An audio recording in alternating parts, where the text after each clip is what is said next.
first, fast, accurate with Jennifer Copeland and Todd Connor. You're watching WSBT 22 News at 6.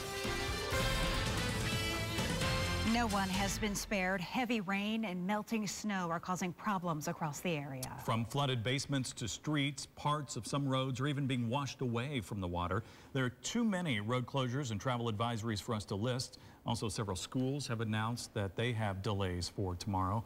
We have team coverage. Caitlin Connon has been talking to those along Boggo Creek. Jesse Schultz is watching issues around the Yellow River. And Veronica Ortega tells us about the problem south of South Bend. But we start with Chief Meteorologist Matt Rudkin. And Matt, a few short breaks, but the rain isn't done yet. No, there's a whole lot more coming. The good news is this is it, but look how expansive this area of precipitation is. Let's zoom in on our local storm tracker radar here. I'll stop this and we'll move into county by county here. We'll start here in parts of Michigan and Elkhart.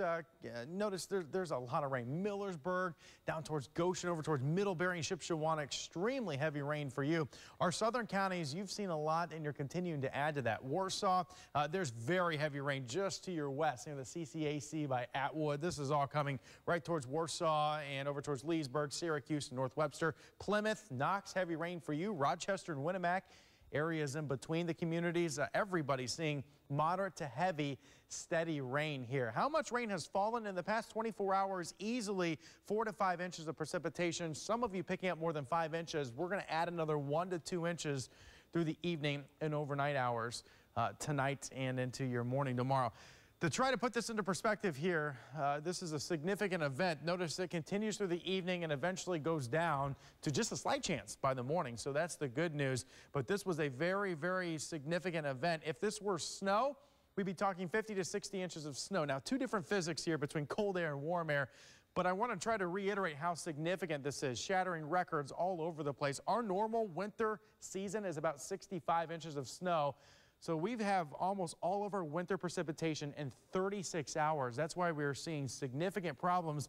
And unfortunately, because the ground is so frozen, it's going to get worse. The rivers are going to rise Wednesday and into Thursday, potentially record levels. We'll talk about that county by county coming up here in just a few minutes. Matt, thank you. People living along Boggo Creek may need to find another place to sleep tonight. We continue our team coverage there with WSBT 22's Caitlin Connon. And Caitlin, that creek really flooded. Todd, you can barely tell there's a street here behind me at all, and that's why around a dozen families were asked to evacuate their homes this morning. And as the rain keeps coming down, those families are now thinking ahead to the tough job of cleaning up. It was a foot deep at 6 a.m. when we left in our basement. I can only imagine how high it is now. Erin Milliken says she's in shock. We are kind of like the newbies on the block. We knew it was an issue, but we've never experienced it. I just can't believe it. I just cannot believe it, how quick it happened. To make matters worse, we were told we didn't need flood insurance. It wasn't necessary. It hadn't flooded in since '97. Milliken says this may be her first rodeo, but it's not her neighbors. We met a few people today who were pretty unfazed by this deep water, like Tad Warner. Third week that we actually moved in here, we flooded about 2 feet. In the 40 years since then, Warner's house has flooded a couple times. He's made some preparations. There was some cedar down there and decided that since the cedar didn't stain being underwater, that we would redo the entire lower level with rough sawn cedar. He also built a 3.5-foot retaining wall. It would work a lot better if it was like 4.5 foot tall. Milliken has a retaining wall too. It wasn't high enough. She says she'll probably have to gut the basement. I just know it's going to be a lot of work, and that's fine, but it's just disbelief. I'm glad that we're all out, and that's awesome, but it's going to be a lot of work to get him back to a safe home. Warner says he's just going with the flow. Damn. See, this is why I don't come down here. Well, there's really nothing you can do about it. It's kind of a trade-off, the beauty for the danger. I did speak to the Red Cross today, which provides shelter after emergencies like this. Volunteers say they actually won't be setting up a shelter for families on this block. They've all opted to stay with family members of their own. Live in Elkhart County, Caitlin Connon, WSBT 22 News. What a mess. First responders have been busy in the Bago Creek area. They have helped people and pets from their homes ahead of the rising floodwaters. Both Bago and Elkhart fire departments launched rescue boats to help people in Creekwood Terrace. Elkhart County Emergency Management and the Red Cross helped coordinate rescue efforts. The Bago Fire Department initially responded to a flooding call there just after 7 this morning. From the time we've gotten here, I believe the water's come up probably about 10 feet. So it was rapidly rising. It looks like it's kind of slowed down now, but we're getting water from downstream, Wakarusa area, and everything else that's coming through here. So it's an ever-changing dynamic. Several people say this is the worst flooding they've seen in the Bago Creek area in 10 years. The heavy rain and melting snow has people in one neighborhood reliving bad memories. We continue our live team coverage in St. Joseph County, where we find WSBT 22's Veronica Ortega. Veronica, we really are seeing such widespread flooding throughout the county. Jennifer, the emergency management director tells me there's a lot of pressure coming from the St. Joseph River, which he says is above flood stage levels right now. He says that's causing problems for the entire watershed system, and the Jewel Woods subdivision is just one of the areas experiencing flooding. Jewel Woods was one of the hardest hit areas after the historic flooding nearly 2 years ago. At the time, homeowner Kiva Ford had only been in his new home for a few months. I owned my house for about 9 months, and then the flood came through and flooded my basement, kind of destroyed everything that was down there. I lost probably about $60,000 or $70,000 worth of things. Ford said he still hasn't fully recovered and says he regrets buying a home in this neighborhood. I'm concerned, for the longevity of this neighborhood. I don't really understand why this keeps happening here. Emergency management officials say there's a lot of contributing factors and no clear answer as to why this keeps happening. Did I expect it? Not quite to this magnitude, but the ground is frozen. So there's absolutely no absorption anywhere. So when the rain hits the ground, it's moving and it's going to take the path of least resistance. After having to completely gut his basement, Ford says he's done a lot to prepare and just hopes history doesn't repeat itself. And next time he buys a house, it will be on a steep hill. It's true. I guess you make a gamble buying a house, and I just I checked to see if this was in a flood zone. It's not considered a flood zone, so never thought about it. County officials say that they are in defensive mode right now. They can't pump water because there's nowhere for the water to go. So any fix would only be temporary. They are encouraging residents in the Jewel Woods subdivision to fill up on sandbags to protect their homes because more rain is on the way. And live in St. Joseph County, Veronica Ortega, WSBT 22 News. Stay with WSBT 22 News, both on air and online for the very latest on this weather event. You can get alerts and the latest information anytime through our WSBT 22 weather app. It's a free download, and you can get it from the Apple App Store and Google Play. New at 6, a tradition of helping others is back. We can show you the house that will be part of the St. Joseph Health System's raffle this year. The house is on Boxwood Drive in the Royal Oaks subdivision on the south side of South Bend. The 2,400 square foot house is valued at $325,000. The house raffle raises money for the Women's Care Center and the foundation of St. Joseph Health System. At St. Joseph Health System, we believe the strength of our community depends on every individual in it. So for 27 years, we've been hosting the house raffle, and that enables us to give back more than $5 million in healthcare services to our community. Offers cost $175 this year and go on sale on March 6th. The rain is still falling out there. This is a live look along the Yellow River in Plymouth. Our team coverage of the flooding problems continues next. Chief Meteorologist Matt Rudkin is tracking how much more is on the way, and we're going to take a look at what's being done to help those along the river in Marshall County. Now, your accurate first alert weather forecast with Chief Meteorologist Matt Rudkin. All right, let's start with the current warnings. Flood warning in effect, basically, State Road 14 northward, and that does not mean Winamac and Rochester, you're not dealing with flooding. It's just most severe in our northern counties. And honestly, I don't know why the National Weather Service hasn't issued it for Pulaski and Fulton counties, because the flood reports down there are pretty bad as well. So everybody just assume you're under one, which just means flooding conditions will worsen. Now, these are river flood warnings. So let's take a look at a couple of these. I grabbed about 4 of the rivers that are most significantly impacted. The Yellow River in Plymouth. This is a chart from our friends at the National Weather Service. And notice Wednesday and Thursday, the peak here gets really, really high. This pink area represents significant flooding. This black line is the all-time record. We're going to be very close in Marshall County. This is the Kankakee River, which obviously is the border between LaPorte and Stark County. Again, very close to all-time record highs here. The crest would be, again, Thursday morning. The St. Joseph River, which everybody's familiar with, South Bend over towards Berrien County, Elkhart County, we may exceed record high levels on the St. Joseph River. This is going to be a big impact as we head towards late week. One other one, we'll go down the Tippecanoe River and the Wabash River. Both of these are going to be significantly impacted. We'll focus on the Tippy River down by Winamac and Rochester, where levels there aren't quite as severe as up north, but still, we're talking a major flooding event as we head towards late week. All right, we're going to look outside right now. In Dowagiac, it's still raining, as you would expect. This picture provided to us by IT3. A lot of rain coming. We're not even a fourth of the way done with this batch. Notice it's not moving due east. It's moving north and east. We have all of this to get through this evening and tonight. A local look on our Storm Tracker radar shows that it's filling in across the area. Cass, Berrien, St. Joseph, Branch, Kalamazoo, Van Buren counties, everybody's seeing rain showers out there. Elkhart County, very heavy rain came through the county. It's now pushing over towards LaGrange and Topeka, Shipshewana and Middlebury. Kosciuszko County is pouring in Warsaw. Winona Lake, North Webster, you're going to get hammered here with some heavy rain. Syracuse, you as well.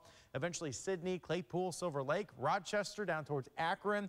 Fulton, very heavy rain for you. Kewanna, same deal. Star City, Winamac, Francisville, Madairyville, everybody's getting just significant rain. Stark, LaPorte County, same deal for you as well. We're going to talk about how much rain we're going to see here in just a second, but it's all associated with the boundary, and clearly you can see where it's at. Mid-60s east, mid-50s out west. Our normal high is 35. To put that into perspective, relative humidity is near 100%. That means every raindrop that falls from the cloud is coming down to the ground. Hardly anything is evaporating. At least the winds aren't too significant out there. Futurecast shows the rain continues this evening. Here's 11 o'clock, still raining. By tomorrow morning, cold air wraps around. Could see a little bit of wet snow on the backside. Not too worried with ice tomorrow, as the ground's ridiculously wet. It's going to take a lot more than temperatures at 30 to freeze this up, especially that standing water. At least, though, we do dry out as we head towards tomorrow, especially after about 9, 10 o'clock. How much more rain? Not out of the question. Another 2+ inches falls, which is just going to exaggerate the problems we already have out there and make the rivers even worse by tomorrow and especially Thursday. 30 tonight, 1 to 2 inches of rain, 34 for your day tomorrow. So much, much colder, but again, at least we dry out after breakfast time or so. Next several days, we should be fairly dry as we head towards Thursday. A little bit more rain this weekend. It does not look even remotely as significant as this. So that's the good news there. We're going to need some time to dry out. And again, Thursday and Friday, the rivers are going to crest. They're going to go well over their banks. It's going to be a mess around here. So hopefully you have time to sandbag. But even some of you that live along the rivers, I don't know how good that's going to do. When you're talking historic flooding, I mean, it's going to be tough around here for a couple there is days. only so much you can do. Yeah. All right, Matt, thanks. We have 10 schools now, by the way, have delays for tomorrow. Meanwhile, record rainfall and snow melt are causing massive problems that are only expected to get worse, as Matt said, next at 6. How one community is helping you deal with the flooding. You're watching WSBT 22 News at 6. There are flooding problems across the area. Obviously, this is at the Laurel Woods Apartments near Auten and Laurel Roads on the north side of South Bend. You've probably seen something pretty similar to this, maybe in parking lots near you or somewhere across the region. A reminder for you, do not drive through any standing water that you see. You really cannot tell how deep it is or if the road has been damaged underneath it. For some people, the rain isn't the problem. It's what happened after it stops falling that is the problem. WSBT 22's Jesse Schultz is live in Plymouth at River Park. And Jesse, the Yellow River continuing to rise. Yeah, I'm just going to show you it right here. When we got here a little before noon, the level was much lower than what you see here now, but it just continues to rise. I'm told by Thursday the Yellow River will reach near record heights and cause major flooding in this area.